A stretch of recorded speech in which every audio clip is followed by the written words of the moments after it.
Hello and welcome to Quick Study Online. Quick Study Online के इस YouTube platform पे आप सभी लोगों का एक बार फिर से स्वागत है। मित्रों, यूपी लेखपाल वीडियो जैसी आगामी सभी एक दिवसीय परीक्षाओं के पॉइंट ऑफ व्यू से करंट अफेयर्स के महत्वपूर्ण प्रश्न। वार्षिक तौर पर हम लोग बात कर रहे हैं मार्च 2021 से लेकर अप्रैल 2022 तक के करंट अफेयर्स की।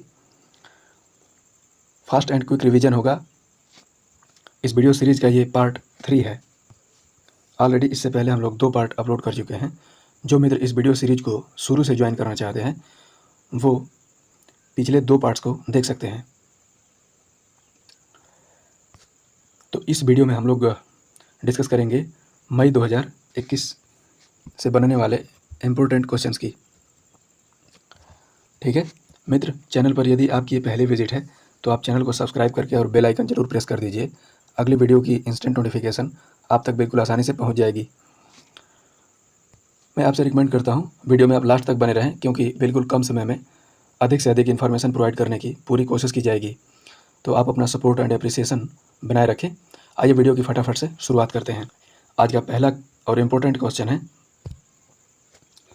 सड़कों पर धीमी गति से ऑटो ड्राइविंग यानी चालक रहित कारों की अनुमति देने वाला विश्व का पहला देश कौन बन गया है?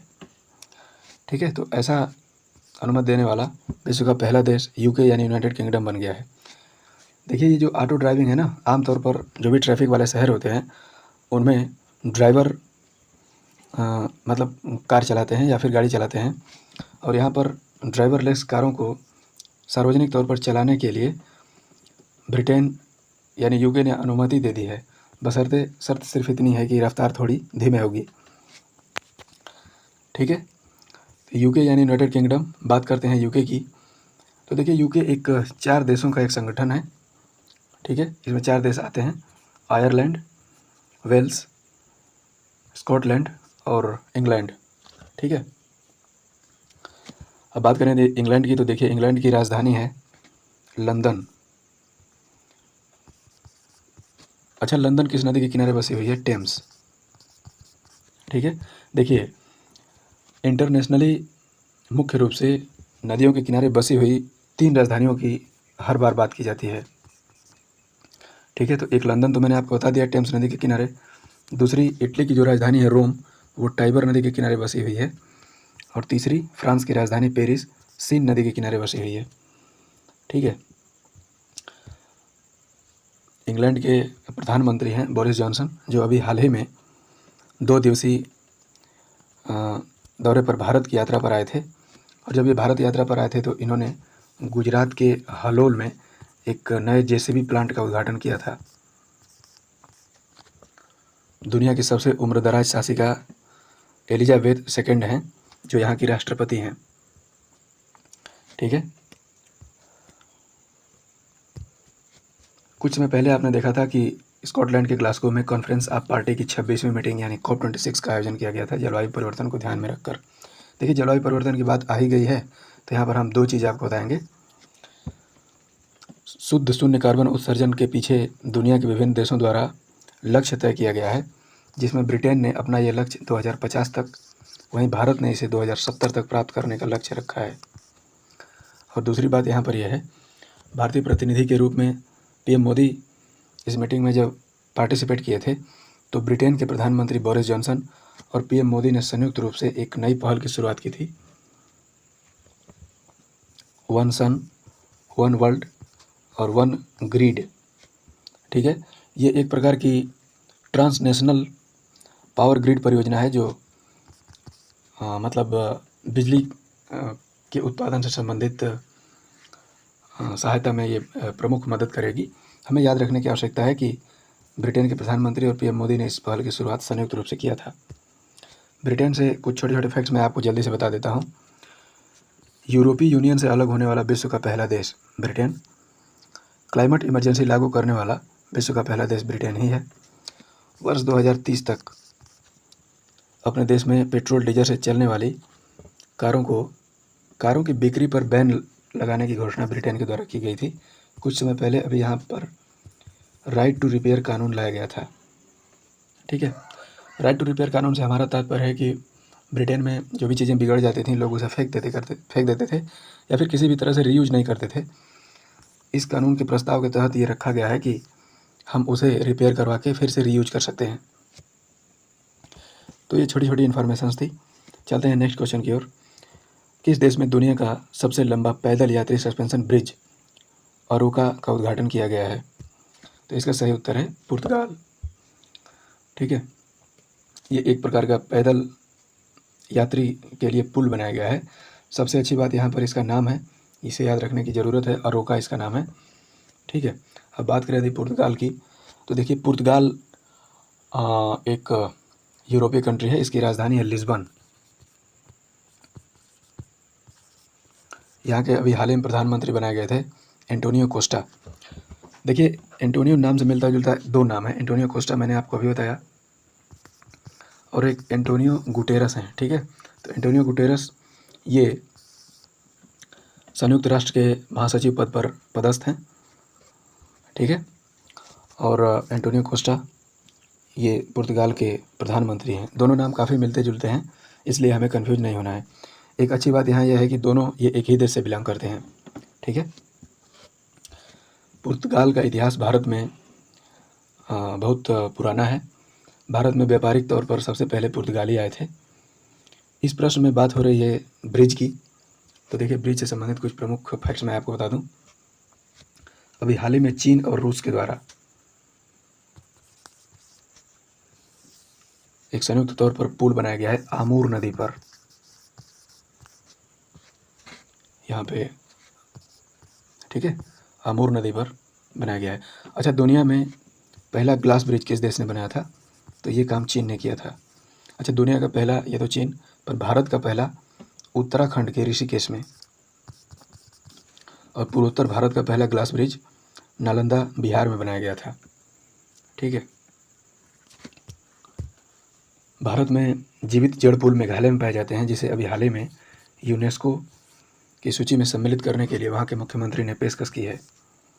ठीक है, और श्री कृष्ण पुल का उद्घाटन अभी हाल ही में केंद्रीय मंत्री नितिन गडकरी ने किया था, और ये पुल बिहार के मुंगेर से खगड़िया के बीच बनाया गया है।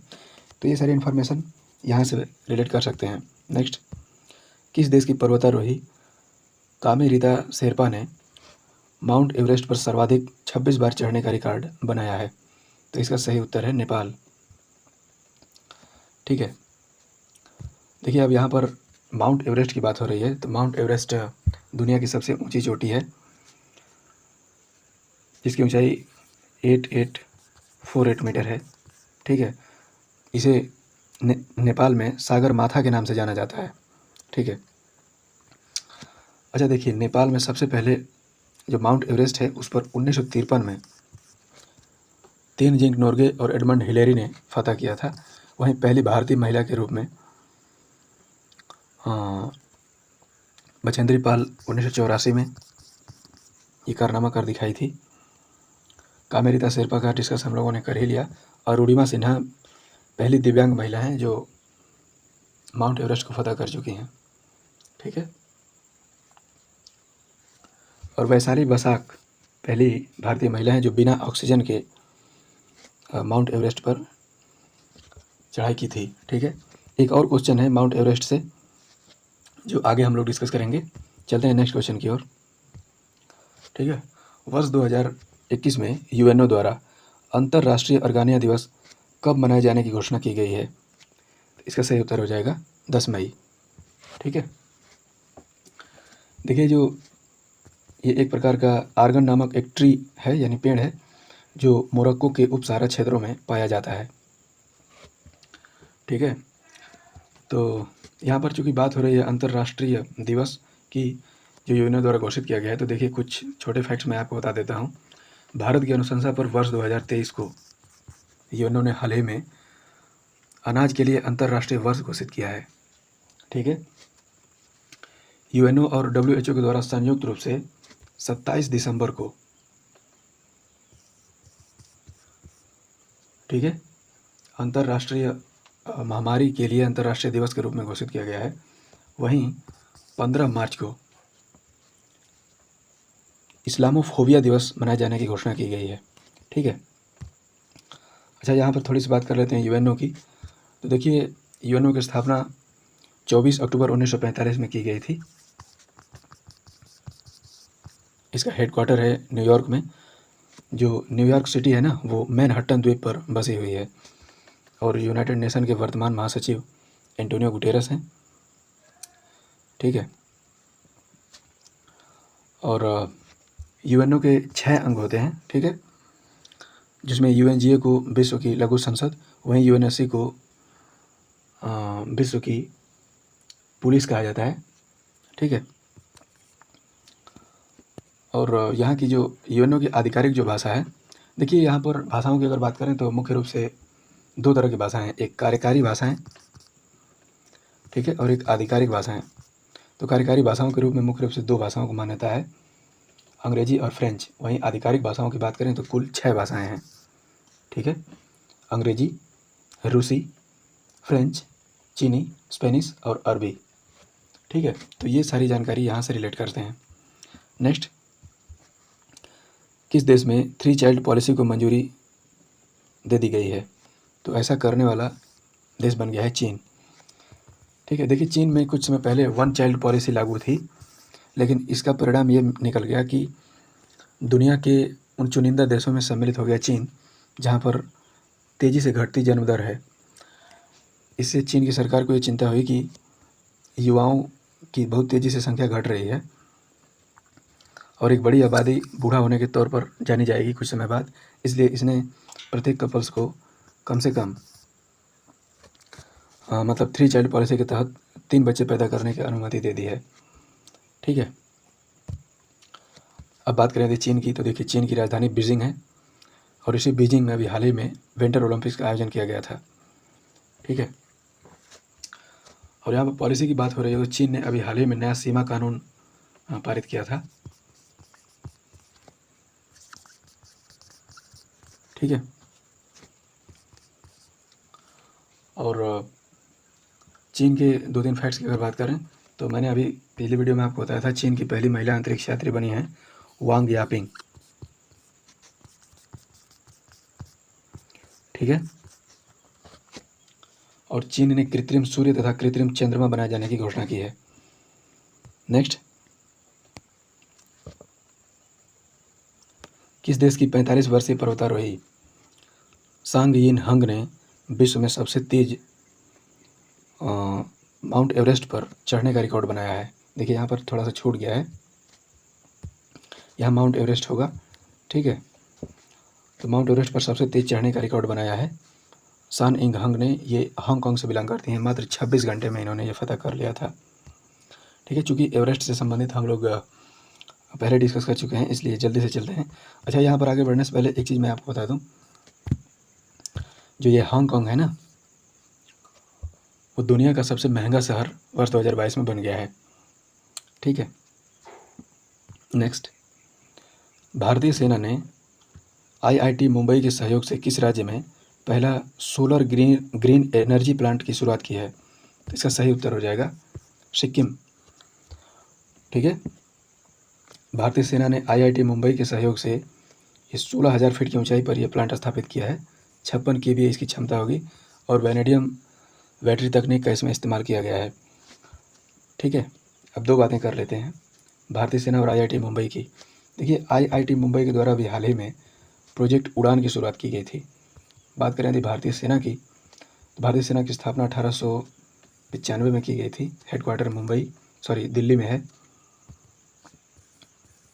ठीक है, और वर्तमान में 29वें थल सेना प्रमुख के रूप में जनरल मनोज मुकुंद नरवणे ने पद ग्रहण किया है। ठीक है, अच्छा, भारतीय सेना का मोट्टो क्या है? तो यहाँ पर है सर्विस बिफोर सेल्फ, खुद से पहले सेवा। ठीक है, और आए दिन अग्निपथ योजना का चर्चा पूरे देश में है, आप जानते ही होंगे, तो उसे रिलेट करके ध्यान रखने की आवश्यकता है। नेक्स्ट क्वेश्चन, किस राज्य सरकार ने मलेरकोटला को राज्य का 23वां जिला घोषित किया है? तो इसका सही उत्तर हो जाएगा पंजाब। ठीक है, पंजाब ने मलेरकोटला को अपने 23वें जिले के रूप में मान्यता दे दी है। अच्छा, यहाँ पर नए जिलों की बात हो रही है, तो देखिए भारत में कई राज्य ऐसे हैं जिन्होंने नए जिलों की घोषणा की है। सबसे पहले बात करते हैं कर्नाटक की, ठीक ना। तो कर्नाटक का 31वां जिला अभी हाल ही में बेल्लारी से अलग होकर विजयनगर को बनाया गया है। तमिलनाडु का मयिलादुथुरई जिला तमिलनाडु का 38वां जिला बना है, ठीक है। और छत्तीसगढ़ अभी हाल ही में 4 नए जिलों के गठन की घोषणा की है। मेघालय का 11वां जिला मैरांग बन गया है, ठीक है। तो ये सारी चीज़ें रिलेट करके याद रखने की आवश्यकता है। बात करें यदि पंजाब की, तो पंजाब के मुख्यमंत्री बने हैं भगवंत मान, जो आम आदमी पार्टी यानी आप पार्टी से चुनकर आते हैं, ठीक है। बनवारी लाल पुरोहित यहाँ के राज्यपाल हैं। और पंजाब एवं हरियाणा उच्च न्यायालय के मुख्य न्यायाधीश हैं रविशंकर झा, ठीक है। पंजाब की एक योजना बहुत चर्चे में आई थी, मेरा घर मेरे नाम, ठीक है।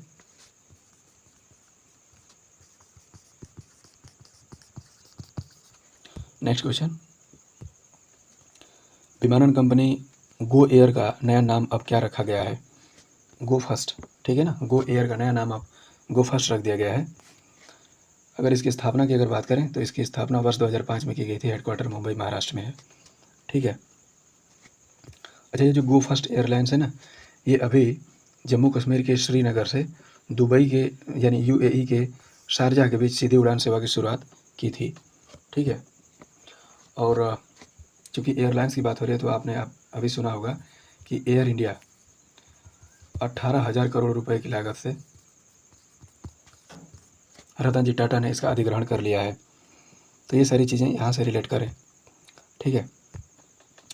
ताज़ी सब्जियों की होम डिलीवरी के लिए किस राज्य सरकार द्वारा मोमा मार्केट ऑनलाइन एप्लीकेशन लॉन्च किया गया है? इसका सही उत्तर हो जाएगा मणिपुर, ठीक है। देखिए, यदि बात करें मणिपुर की, तो मणिपुर ने दुर्गम क्षेत्रों में ताज़ी सब्जियों के त्वरित डिलीवरी के लिए ये एप्लीकेशन लॉन्च किया है, ठीक है। अब बात करें यहाँ पर मोमा की, तो मोमा का यहाँ फुल फॉर्म हो जाएगा मणिपुर ऑर्गेनिक मिशन एजेंसी, ठीक है। मणिपुर ऑर्गेनिक मिशन एजेंसी, ठीक है। अब यहाँ पर बात हो रही है सब्जियों की, तो देखिए सब्जियों से रिलेटेड कुछ 2-3 फैक्ट मैं आपको बता देता हूँ। देखिए, सब्जियों पर एमएसपी लागू करने वाला भारत का पहला राज्य केरल बन गया है, ठीक है।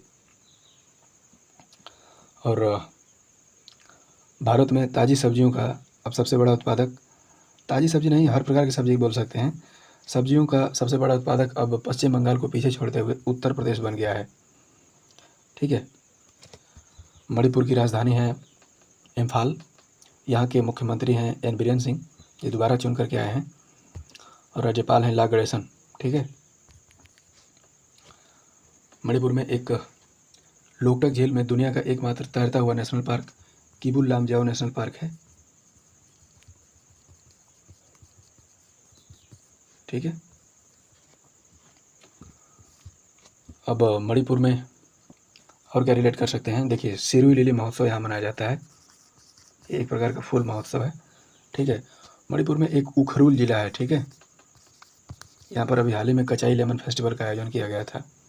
नेक्स्ट, स्मार्ट सिटी मिशन के क्रियान्वयन में किस राज्य को प्रथम स्थान हासिल हुआ है? इसका सही उत्तर हो जाएगा झारखंड। हालांकि इस सूची में दूसरे स्थान पर राजस्थान है। शहरी व आवास मंत्रालय के द्वारा ये सूची जारी की गई है और इसमें झारखंड को पहले स्थान पर रखा गया है, ठीक है। अच्छा, यहाँ पर स्मार्ट सिटी की बात हो रही है तो देखिए, भारत की सबसे पहले स्मार्ट सिटी भुवनेश्वर, ठीक है। वहीं सभी स्मार्ट सिटी मेघालय की राजधानी शिलांग को माना गया है, ठीक है। जो झारखंड है ना, इसकी राजधानी है रांची। आप जानते होंगे कि भारत में भारत में जो कर्क रेखा है वो भारत के 8 राज्यों से होकर गुजरती है। तो जो झारखंड की राजधानी है ना रांची, वो बिल्कुल कर्क रेखा के समीप स्थित है। यहाँ के मुख्यमंत्री हैं हेमंत सोरेन, राज्यपाल रमेश बैस हैं, ठीक है। झारखंड में एक योजना बहुत चर्चित थी, मुख्यमंत्री दाल भात योजना। और झारखंड ने अपने नागरिकों से बजट के सुझाव के लिए एक पोर्टल लॉन्च किया था, हमार आपन बजट, ठीक है। तो यहाँ से इतनी चीज़ें रिलेट कर लें आप। नेक्स्ट क्वेश्चन, पासा एक्ट को लेकर किस राज्य अथवा यूटी के प्रशासक विवादों में घिरे हुए हैं?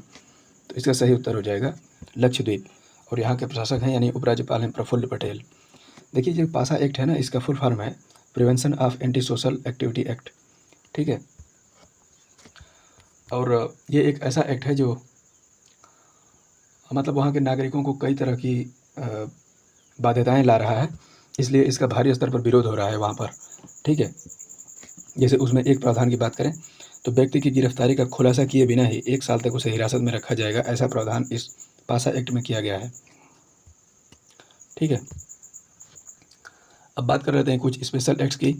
तो आपने सुना होगा पोटा का नाम, ठीक है, पोटा प्रिवेंशन ऑफ